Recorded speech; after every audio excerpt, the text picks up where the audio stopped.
هي الحلقات تحفظني بآيات من القرآن، هي الحلقات تملأني بحب المصطفى العدنان، هي الحلقات تحفظني بآيات من القرآن، هي الحلقات تملأني بحب المصطفى العدنان، وأخلص نيتي دوما لرب واحد ديان بروح ملؤها طهر.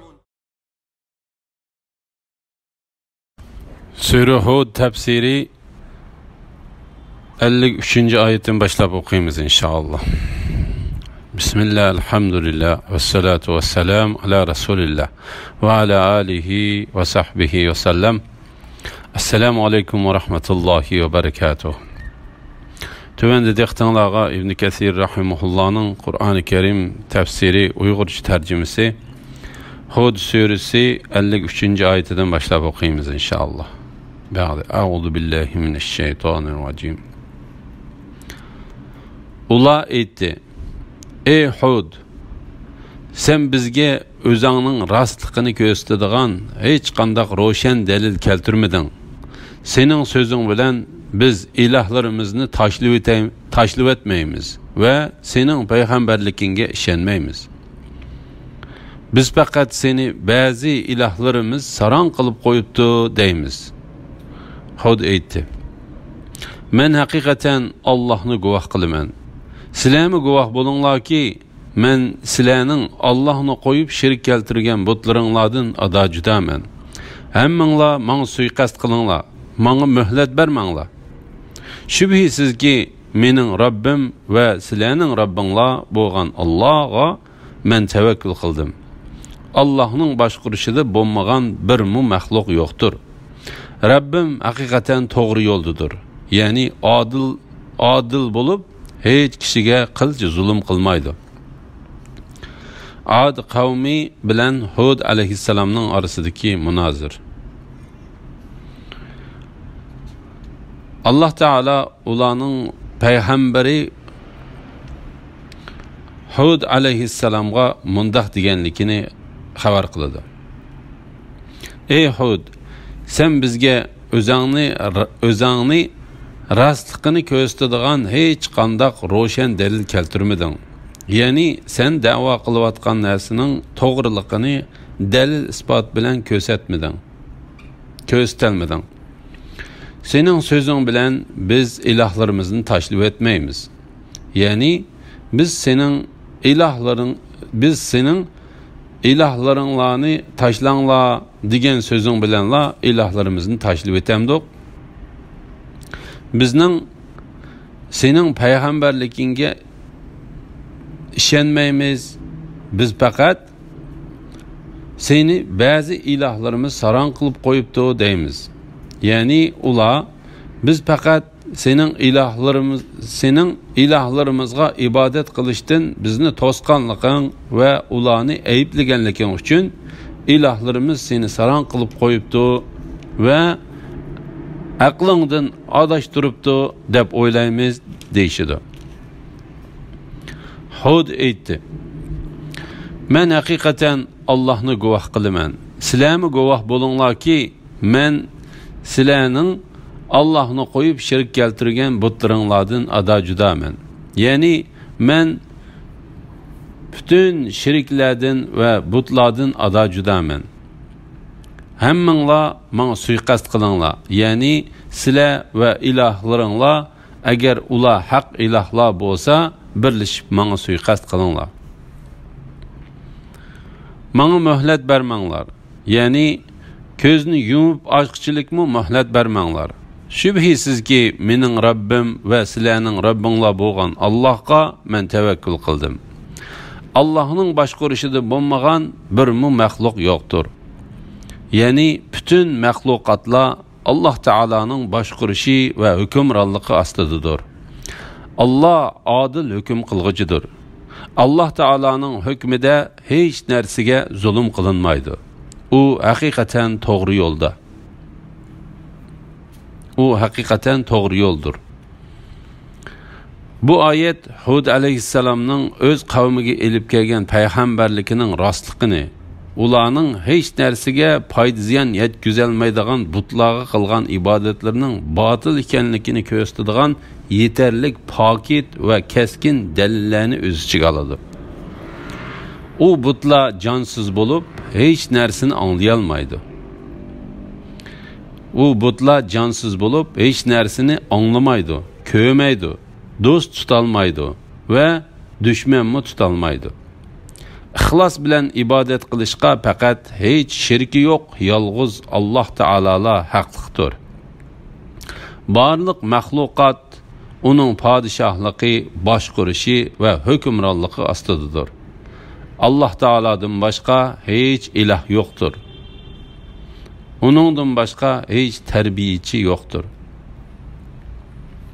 Alloh taolodan boshqa ibodat qilishga loyiq hech iloh yo'qdir.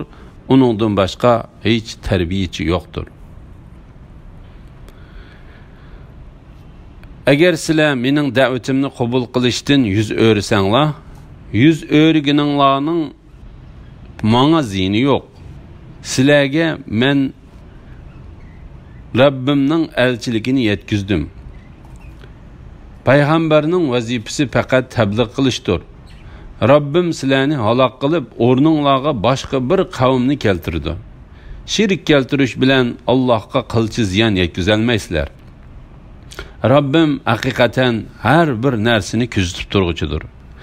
Bizning azoblash buyrug'imiz kelganda Hudni va uning bilan birga bo'lgan mu'minlarni marhamat qilib qutqizdik. Ularni qattiq azobdan xalos qildik.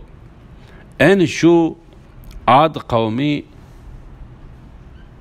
Rabbining mo'jizalarini inkor qildi. Uning payg'ambarlariga osiylik qildi.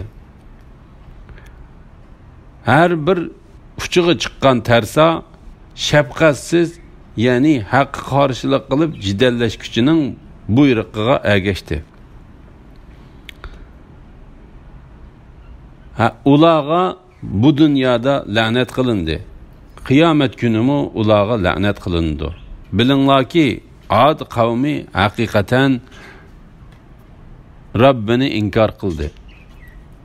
Agah bo'linglarki, Hud qavmi bo'lgan Ad halok bo'lsin. Hud alayhissalom ularga mundaq deydi: Agar sizlar mening da'vatimni qabul qilishdan yuz o'rsanglar, ya'ni men sizlarga ilib kelgan hech shirki yo'q, yolg'iz Rabbinglar bo'lgan Alloh taologa ibodat qilishdan iborat narsadan yuz o'rsanglar, Alloh meni avatgan payg'ambarligini sizlarga yetkazganligim bilan sizlarga qarshi pokit turg'izib bo'ldi. Rabbim sizlarni halok qilib, o'rninglarga boshqa bir qavmni keltirdi. Ular yolg'iz Alloh taologa ibodat qiladi. Uningga shirk keltirmaydi. Alloh sizlarga parvo qilmaydi. Chunki sizlar kufrliqinglar bilan Alloh taologa hech qanday ziyon yetkazolmaysizlar. Balki uning uvoli o'zinglarga bo'ladi. Rabbim haqiqatan har bir narsani kuzatib turguchidir. Ya'ni bandalarining so'z harakatlarini ko'rib va xotirlab turguchidir. Shuningga asosan yaxshilikqa mukofot, yomonlikqa jazo berildi. Ad qavmining halok qilinishi va ulardan iymon etganlarning nijot tepishi. Bizning azoblash buyrug'imiz kelganda, u azob qattiq chiqqan bo'rondir. Allah ularni butunlay halok qildi. Alloh taolo o'z marhamati va mehr shafqati bilan Hud alayhissalomni va uning ergashuvchilarini qattiq azobdan qutqizdi. Ana shu Ad qavmi Rabbining mo'jizalarini inkor qildi. Ular Allohning payg'ambarlariga osiylik qilib, mo'jizalarni inkor qildi. Gerçi ular faqat Hud alayhissalomga osiylik qilgan bo'lsa-mu, bu oyatda payg'ambarlarga osiylik qildi deb bayon qilindi. Chunki bir payg'ambarni inkor qilish hamma payg'ambarni inkor qilganga barobar bo'lib, bir payg'ambarga iymon keltirishning vojibligi bilan boshqa payg'ambarlarga iymon keltirishning vojibligi orasida hech farq yo'q. Ad qavmi Hud alayhissalomni inkor qildi. Shuning bilan ular hamma payg'ambarlarni inkor qilganlarning qatoridan bo'ldi. Har bir uchiga chiqqan tarsa shafqatsiz, ya'ni haqqa qarshilik qilib jidallashguchining buyrug'iga ergashdi. Ular to'g'ri yo'lga boshlig'uchi payg'ambariga ergashishni tashlab, har bir uchiga chiqqan tarsa shafqatsizning buyrug'iga ergashdi. Shuning uchun ular dunyoda har bir aslanginida Allah Teala'nın mu'min bendilerinin laneti ulağı yanıdı. Allah Teala ulanı kıyamet günü guvahçılarının aldığı çağırdı. Bilinler ki Ad kavmi hakikaten Rabbini inkar kıldı. Semud'a ulanın kerindişi Salihni peygamber kılıp evettik. O etti: Ey kavmim, Allah'a ibadet kılınlar. Sizlarga Allohdan boshqa hech ma'bud barhaq yo'qdir. U sizlarni zimindan, ya'ni tuproqdan yaratdi. Sizlarni ziminda turg'izdi. Allohdan mag'firat tilanglar, ondan uningga tavba qilinglar. Rabbim haqiqatan yaqindir. Duoni ijobat qilg'uchidir. Salih alayhissalom bilan Samud qavmining qissasi. Samud'a ularning qerindishi Salihni payg'ambar qilib evetdik. Samud qavmi Tabuk bilan Madina Munavvar orasidagi Hijr shaharlarida o'ltiraqlashgan kishilar bo'lib, ular Ad qavmidan keyin yashagan edi. Allah Teala ularning qerindishi Salih alayhissalomni ularga payg'ambar qilib evetdi. U ularni yalğız Allah Teala'ga ibadet qilishga buyurdi. Shuning uchun u mundaq dedi: U sizlarni zimindan, ya'ni tuproqdan yaratdi. Ya'ni sizlarning dastlabki yaratilishinglar tuproqdan bo'lib, otanglar Odam alayhissalomni shuningdan yaratdi. Sizlarni ziminda turg'izdi. Ya'ni sizlarni ziminni ovotlashtiradigan va uningdan foydalanadigan qildi. Allah'tan mağfiret tilanglar, yani ilgiri qilgan gunohinglar uchun mağfiret tilanglar. Ondan uningga tavba qilinglar, yani tavba bilan kelajakka yuzlaninglar. Rabbim haqiqatan yaqindir. Duoni ijobat qilg'uchidir. Allah Teala bu vaqtda mundaq deydi: Mening bandilarim sendan men to'g'riliq so'rasa, ularga aytqinki, men haqiqatan ularga yaqinman.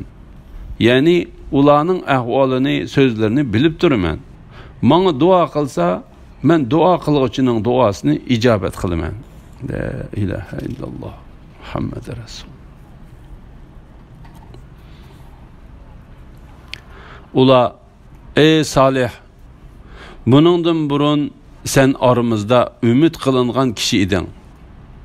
Yani bu so'zni aytishingdan burun aramızda çoğun adam bulup gelişini ümit kılattık.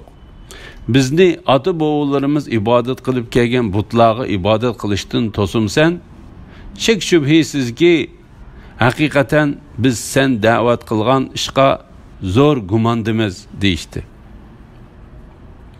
Salih aytti: Ey kavmim, aytinglarchu, eğer men Rabbim tarafından nazil bo'lgan aniq dalilga asoslansam ve onun rahmeti, yani peygamberligiga sazovor bo'lsam, shundaq turuqliq Allohga qarshilik qilsam, Allohning azobidan meni kim qutqizdi? Meni o'zinglarga ergishishga da'vat qilish bilan menga faqat ziyondan boshqani ziyoda qila olmaysizlar. Salih alayhissalom bilan qavmi Samud orasidagi munozir. Allah Teala Salih alayhissalom bilan uning qavmi orasidagi bo'lib o'tgan so'zlarni, ularning so'zlaridan ularning naqadar nodon, tarso ekanligi chiqib turadiganligini bayon qildi. Ular: Ey Salih, Buningdan burun sen aramızda ümid qilingan kishi eding. Ya'ni bu so'zni aytishingdan burun aramızda cho'ng odam bo'lib qolishingni umid qilatdik. Bizni ota-bobolarimiz ibodat qilib kelgan butlarga ibodat qilishdan to'simsan, shak shubhisizki haqiqatan biz sen da'vat qilgan ishqa zo'r gumondimiz deyishdi. Salih aytdi: "Ey qavmim, aytinglarchi, agar men Rabbim tarafidan nozil bo'lgan aniq dalilga asoslansam, ya'ni Rabbim men orqali sizlarga avatgan ishonchlik va ro'shan pokitga asoslansam va uning rahmati, ya'ni payg'ambarligiga sazovor bo'lsam, shundoq turuqliq Allohga qarshilik qilsam, Allohning azobidan meni kim qutqizadi? Ya'ni agar men sizlarni haqiqat tarafga, yolg'iz Alloh taologa ibodat qilishga da'vat qilishni tashlasam, menga hech qanday foyda yetkazolmaysizlar va menga ziyondan boshqani ziyoda qila olmaysizlar."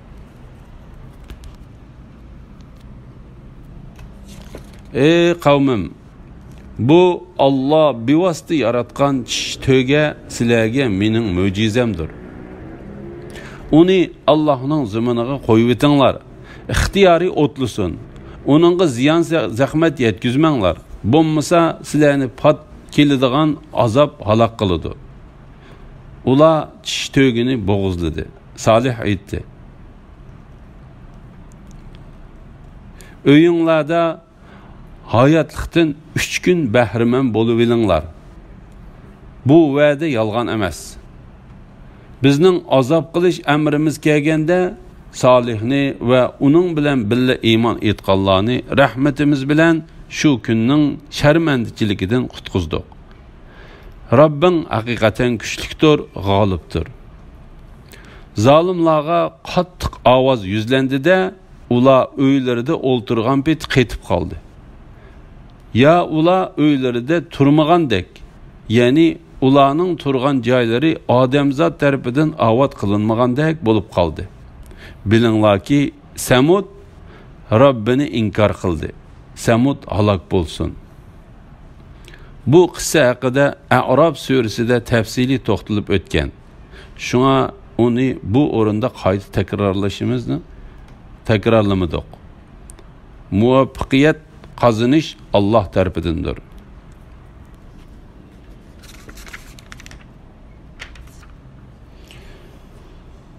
Elhamdülillah. Allah şükürler olsun.